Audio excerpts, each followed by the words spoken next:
Hello my dear students, क्या हाल चाल है आप लोगों के। सो आई होप आप लोग सब बहुत अच्छे होंगे। तो स्टूडेंट्स, एग्जाम के दिन नजदीक आ रहे हैं और बहुत जल्दी आप लोगों के टर्म 1 के एग्जाम होंगे अप्लाइड मैथमेटिक्स के लिए। सो आई होप कि आप लोग बहुत अच्छे से स्टडीज कर रहे होंगे। देखिए, सब लोगों को कोशिश यही करनी है कि सारे के सारे क्वेश्चन आप अटेम्प्ट करिएगा ताकि आपके नंबर अच्छे आए। और हम लोग यहाँ पे आपका रिवीजन करा रहे हैं। सो मेरा नाम धीर कपूर है and I am the part of the prep board team. मैं प्रेप बोर्ड टीम का एक पार्ट हूँ और यहाँ हम प्रेप बोर्ड में आपको अप्लाइड मैथमेटिक्स का रिवीजन करा रहे हैं। सो आज हम लेके आए हैं chapter number 6 sequence and series. तो देखो बच्चों, क्या होता है कि काफी बच्चे ना सीक्वेंस एंड सीरीज से थोड़ा सा घबराते हैं। उन्हें लगता है कि टॉपिक थोड़ा सा डिफिकल्ट है और इसके क्वेश्चंस जो है वो एग्जाम में थोड़े से टफ आएंगे या अटेम्प्ट करने में मुश्किल होंगे। लेकिन मैं आपको बताना चाहता हूँ कि ऐसा बिल्कुल भी नहीं है। टॉपिक एकदम आसान है, बिल्कुल इजी टॉपिक है।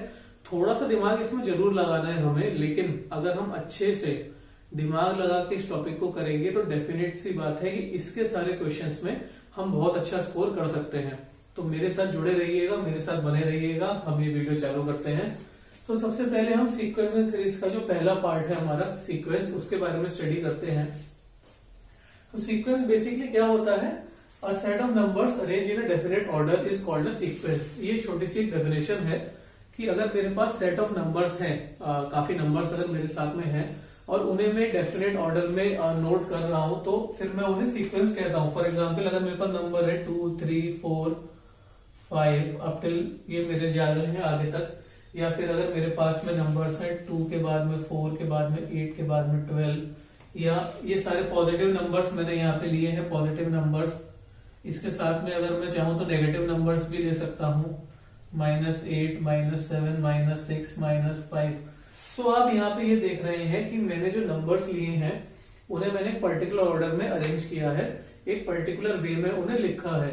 तो अगर हम अपने नंबर्स को एक पर्टिकुलर वे में या पर्टिकुलर ऑर्डर में लिखते हैं तो हम उन्हें सीक्वेंस कहते हैं। जैसे कि यहाँ मैंने कुछ सीक्वेंस के एग्जाम्पल लिए। अब हम ये देखेंगे कि सीक्वेंस हमारे पास जनरली कितने टाइप के होते हैं। सो जनरली मेरे पास दो तरह के सीक्वेंस होते हैं, एक फाइनाइट सीक्वेंस और दूसरा इनफाइनाइट सीक्वेंस। तो जाहिर सी बात है, जैसा कि यहाँ पे हम देख भी सकते हैं, फाइनाइट सीक्वेंस हमारे वो होते हैं जिसमें फाइनाइट नंबर ऑफ एलिमेंट्स होते हैं। फॉर एग्जाम्पल, अगर मैं स्टार्ट कर रहा हूँ 1 2 3 और यहाँ पे जाके मैं 10 पे फिनिश कर दे रहा हूँ तो मेरे पास 1 है 2 है अप टिल 10 तक नंबर्स हैं। तो ये मेरा फाइनाइट सीक्वेंस का एग्जांपल हो गया जहां पे मैंने अपने नंबर्स को फाइनाइट सीक्वेंस में लिखा। और उसके बाद अगर मैं बात करूं इनफाइनाइट सीक्वेंस की, तो यहाँ पे सीक्वेंस की कोई एंड टर्म नहीं होगी। अब जैसे फाइनाइट में देख सकते हैं कि भाई 1 से नंबर चालू हुए और 10 पे जाके मेरे नंबर खत्म हो गए, लेकिन इनफाइनाइट सीक्वेंस में नंबर मेरे पास लास्ट टर्म नहीं होगी।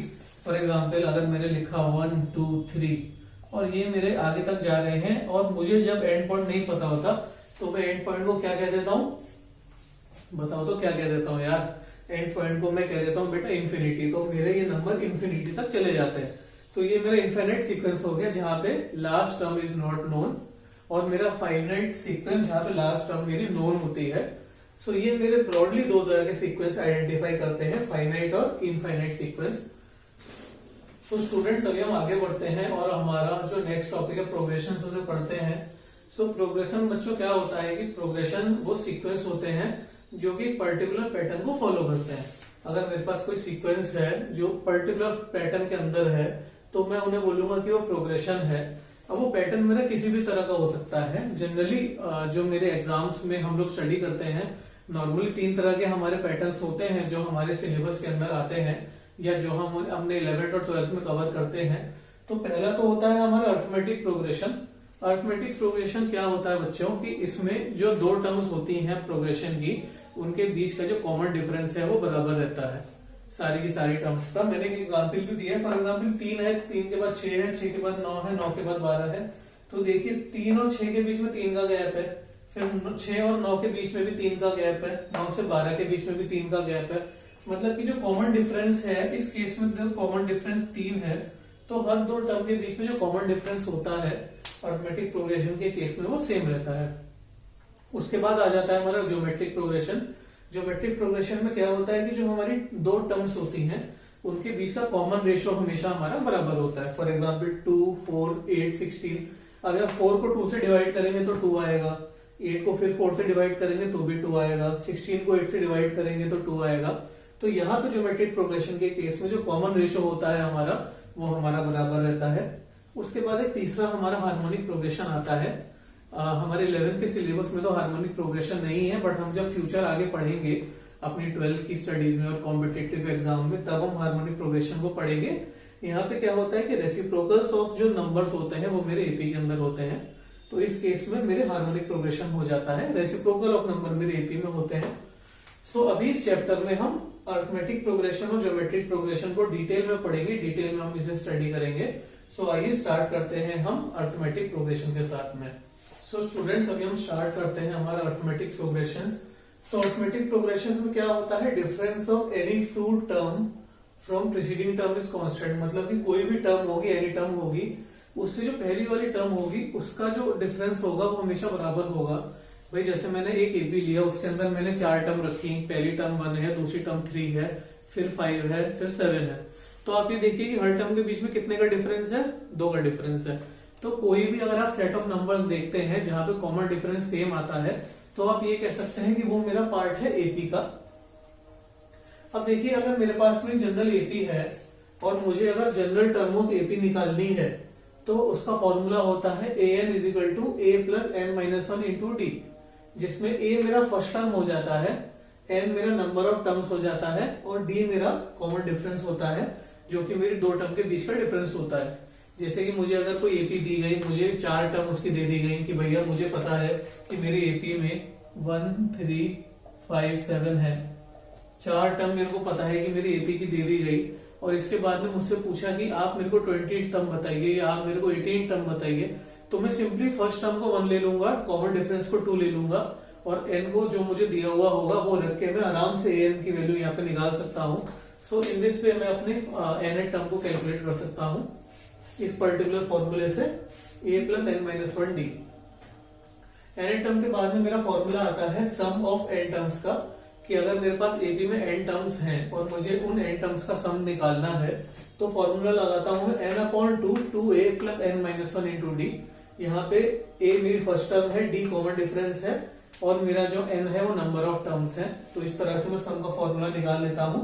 और अगर सम के फॉर्मूले को देखिए, मैं क्या करता हूँ, यहाँ पे भैया मेरे पास 2a है, तो मैं इसे a प्लस a के फॉर्म में ब्रेक कर लेता हूँ, और जब मैं 2a को a प्लस a की फॉर्म में ब्रेक करूंगा तो a plus n minus 1 D जो है मेरे पास में वो an बन जाएगा, जिसे मैं लास्ट टर्म भी कहता हूं।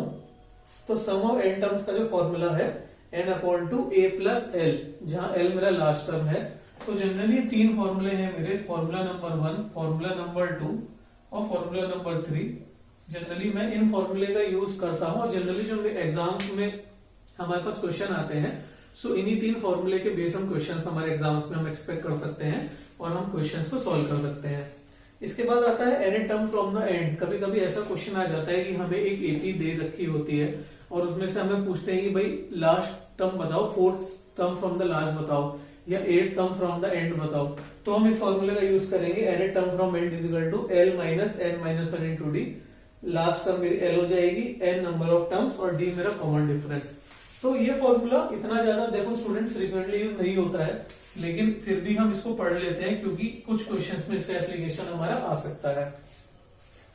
तो बेटा आप लोगों के जब एग्जाम होंगे तो एटलीस्ट 1 से 2 क्वेश्चन एपी के ऊपर और 1 से 2 क्वेश्चन जीपी के ऊपर आ सकते हैं।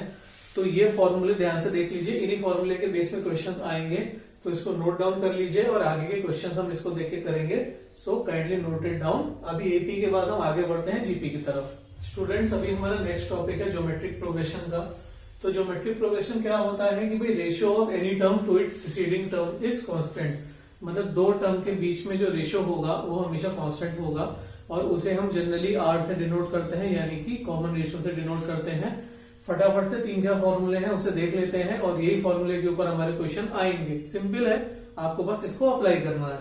तो जनरल टर्म ऑफ एपी का फॉर्मूला है an is equal to ar to the power n minus 1, जहां a मेरी फर्स्ट टर्म है, n नंबर ऑफ टर्म्स है, r कॉमन रेशियो है।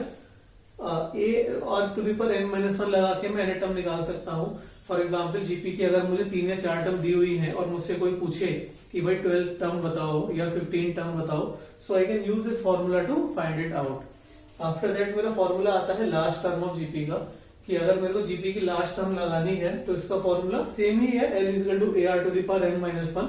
एन टर्म को मैं लास्ट टर्म भी कहता हूं अपना, तो यहां से आ जाएगा।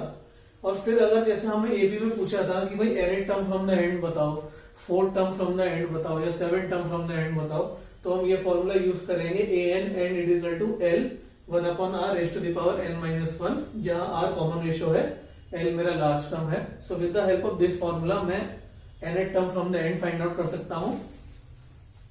After finding out the n term मेरे पास दो फॉर्मूले आते हैं जीपी के सम के लिए, जहां मुझे सम निकालना है नंबर्स का। तो सम ऑफ जीपी का फॉर्मूला है AR to the power n minus 1 upon r minus 1। GP अगर मुझे निकालना है तो Sn is equal to AR to the power n minus 1 upon r minus 1। n मेरा नंबर ऑफ टर्म्स हो गया, r मेरा कॉमन रेशियो हो गया। मैं इस फॉर्मूले की हेल्प से अपना आंसर निकाल लूंगा। और लास्ट फॉर्मूला आता है सम ऑफ इनफाइनाइट जीपी का, कि अगर मेरे पास एक जीपी है जिसमें नंबर ऑफ टर्म्स मुझे मालूम ही नहीं है, नंबर ऑफ टर्म्स मेरी फाइनाइट ही नहीं है, तो मैं इसका फॉर्मूले का यूज करूंगा। फिर अगर मेरे को लास्ट फॉर्मूला आता है मेरा सम ऑफ इनफाइनाइट जीपी का, अगर मुझे जीपी की लास्ट टर्म नहीं मालूम है और मुझे सम निकालना है, तो I will use the formula a upon 1 minus r, जहां a मेरी फर्स्ट टर्म हो जाएगी, r मेरा कॉमन रेशियो हो जाएगा। सो स्टूडेंट्स 3 या 4 छोटे फॉर्मूले हैं। एक तो जनरल टर्म का फॉर्मूला है, एक n term from the and का फॉर्मूला है, एक सम का फॉर्मूला है। दो तरीके से अगर मुझे नंबर ऑफ टर्म्स मालूम है या नंबर ऑफ टर्म्स नहीं मालूम है। सो स्टूडेंट्स एपी के फॉर्मूले हमने देख लिए हैं, जीपी के फॉर्मूले हमने स्टडी कर लिए हैं। अभी एक छोटा सा कंसेप्ट और बचा है अरिथमेटिक मीन और ज्योमेट्रिक मीन का, जिसको अभी हम आगे स्टडी करेंगे। So please note it down in your notebook. ये सारे फॉर्मूले अपनी कॉपी में आप एक जगह नोट कर लीजिए और एग्जाम में जाने से पहले इन सारे फॉर्मूले को आप रिवाइज कर सकते हैं, इसलिए इसे नोट कर लीजिए। Now we move to arithmetic mean and geometric mean. तो स्टूडेंट्स हमारा लास्ट टॉपिक है सीक्वेंशियल सीरीज में अरिथमेटिक मीन और geometric mean. So students arithmetic mean और ज्योमेट्रिक मीन के दो केस होते हैं। पहला केस तो ये होता है जब दो नंबर के बीच में हम एक अरिथमेटिक मीन इंसर्ट कर रहे हैं या दो नंबर के बीच में हम एक ज्योमेट्रिक मीन इंसर्ट कर रहे हैं। तो अगर हम एक अरिथमेटिक मीन इंसर्ट कर रहे हैं, फॉर्मूला हो गया a plus B upon 2 arithmetic mean का, और ज्योमेट्रिक मीन का फॉर्मूला हो जाएगा under root of A B. So ये मेरा एक का फॉर्मूला है। और उसके बाद मेरा दूसरा केस आता है जब मैं दो नंबर के बीच में n अरिथमेटिक मीन या दो नंबर के बीच में n ज्योमेट्रिक मीन इंसर्ट कर रहा हूं। सो इनकेस अगर मैं n अरिथमेटिक मीन इंसर्ट कर रहा हूं तो फॉर्मूला हो जाएगा a plus n upon n plus 1 into b minus a, जहां b मेरा लास्ट नंबर है और a मेरा फर्स्ट नंबर है।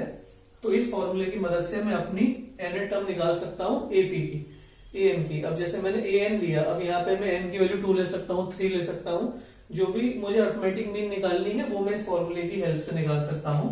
उसके बाद मेरा आ जाता है ज्योमेट्रिक मीन का फॉर्मूला। अगर मैं दो नंबर के बीच में a और b के बीच में n ज्योमेट्रिक मीन इंसर्ट कर रहा हूं तो उस gn का फॉर्मूला है a into b upon a n upon n plus 1। सो इस फॉर्मूले की मदद से मैं अपना ज्योमेट्रिक मीन निकाल सकता हूं। गाइस ये जो फॉर्मूले हैं अरिथमेटिक मीन और ज्योमेट्रिक मीन के, these are very easy to use.